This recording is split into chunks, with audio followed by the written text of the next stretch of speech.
Ever walk into Pottery Barn, see a gorgeous $200 vase, and think, I could probably make that for $5?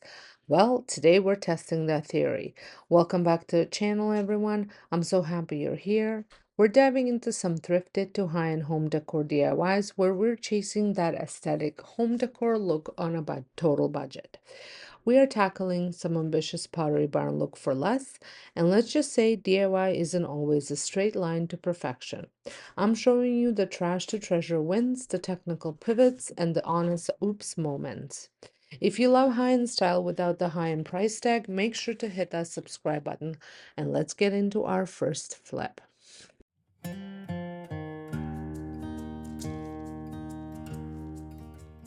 For this first DIY, I picked up this vase for just $6.49 at Value Village, and I even had a coupon. Just like with any project before I started, I gave it a real good cleaning to ensure everything would adhere properly. The inspiration for this project originally came from the Pottery Barn Floral Dusty Blue Vase. I absolutely loved the delicate florals and that raised texture, so I wanted to recreate that vibe. Once it was clean, I grabbed these Wildflower screen stencils from Bells and Whistles. I'll have all the products linked down below for you. This set comes with two separate sheets, one with a cluster of florals and another with individual flowers. I decided to cut out the specific ones I wanted to use. To get that 3D look, I used Dixie Belle mud, though you can use any drywall compound you have on hand. I wanted to see how the silk screen stencil would react with the mud, so I applied a generous amount and spread it over the design. When I removed it, it definitely gave me a raised look. It wasn't quite as much texture as the Pottery Barn inspiration piece, but it was definitely elevated. So I cleaned everything up and started from scratch.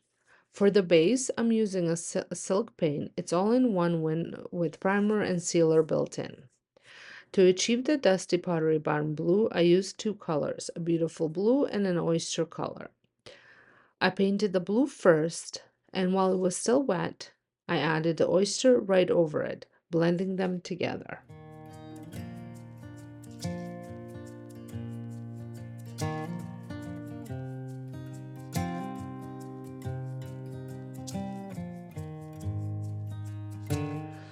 Once the base was dry, I mixed up some of my Dixie Belle mud.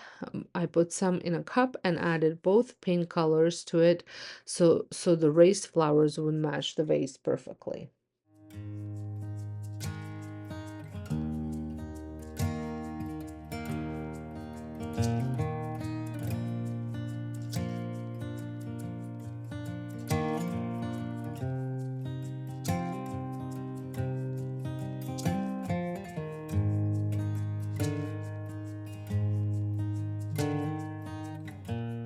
Three different designs around the vase. Make sure you cover the whole stencil, but don't go too heavy or you'll get some smudging. I reused each stencil twice and then I reused each stencil twice on the vase. These stencils are reusable, they wash beautifully, and you can use them again for a different project.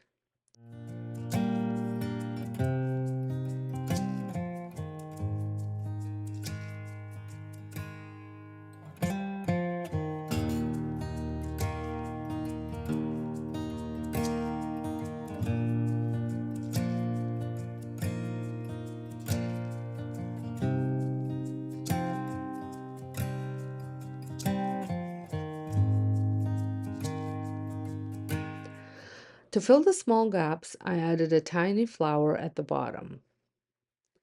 At this point, I realized I wasn't 100% loving how it was turning out. The blue felt a bit too strong. I tried to soften it by blending in more oyster with paper towel and a brush to blend it out, but it wasn't quite the vision in my head. This one might actually get another makeover in the future, but I wanted to show it to you anyway because DIYs are all about the process, the good and the bad.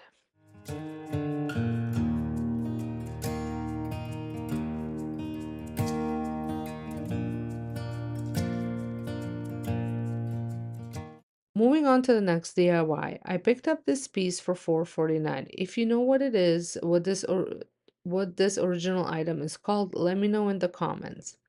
I loved the shape and decided to turn it into a bowl. My inspiration was the figural blossom stoneware serving bowl from Pottery Barn.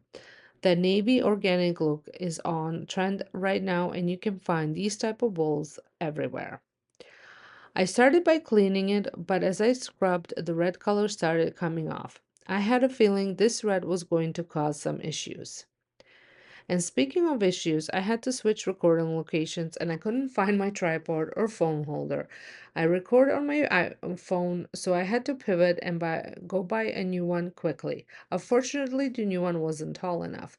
Let's just say these DIYs were a real pain to make because of all these hurdles, but I still wanted to share the journey with you. To paint this, I added sea spray into my oyster paint that I used in a previous DIY. I was looking for a whipped cream texture.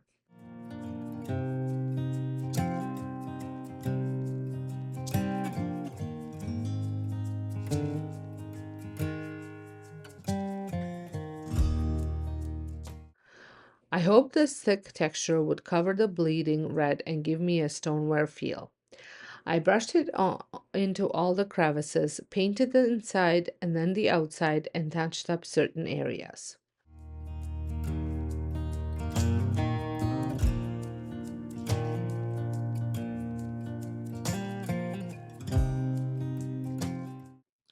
Once it dried, the red was still peeking through. I really should have used the bonding boss first or some sort of primer, but we learned as we go. The next step, I went back in with just a paint, no texture, and I did another coat. If you're enjoying these DIYs so far, don't forget to hit that subscribe button and join my YouTube family. Also, make sure to hit the notification bell so you never miss a new video. Let me know down below, do you like watching DIYs even when they don't turn out perfectly, just to see the process, or do you prefer the perfect ones?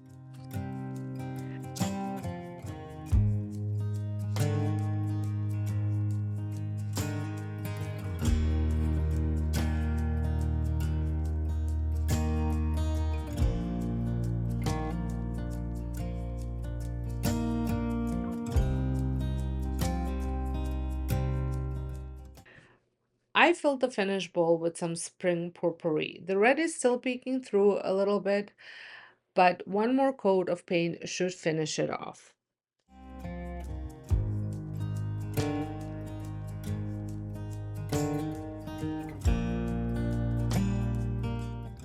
Finally, the DIY that worked out exactly how I envisioned.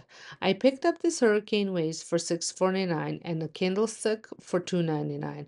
Again, using my 20% coupon, I felt like everything was $6.49 that day. After removing the stickers and cleaning the glass, I tackled the candlestick holder. It had some old wax buildup, so I scraped it off so my finish would stick. For the finished, I used gilding wax in copper.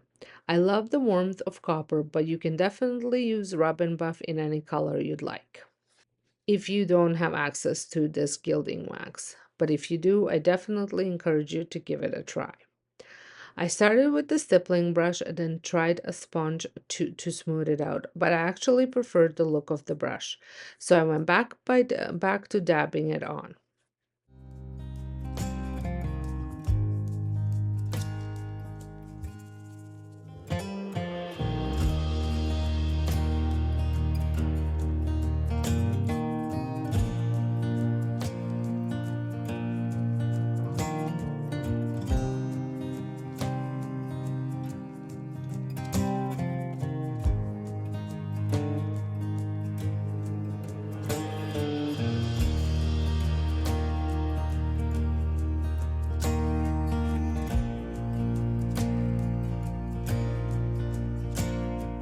To assemble, I grabbed a tapered candle from my stash. I'll need to melt the bottom slightly to make it stay perfectly straight, but look at how it fits. I made sure to check at Value Village that the holder fit inside the vase, and it's a perfect match. It looks beautiful, absolutely beautiful, so simple, so elegant, and so high-end.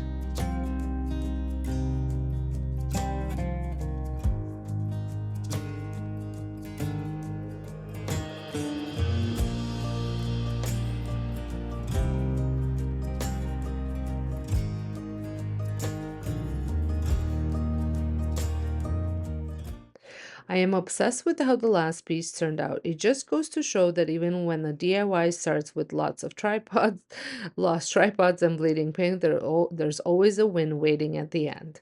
Thank you guys so much for hanging out with me and being part of the real side of crafting today. If you enjoyed these thrifted DIY dupes, give this video a big thumbs up. It helps my channel more than you know. All the products I use are listed in the description box, and I can't wait to hear which project was your favorite in the comments. I'll see you in the next one.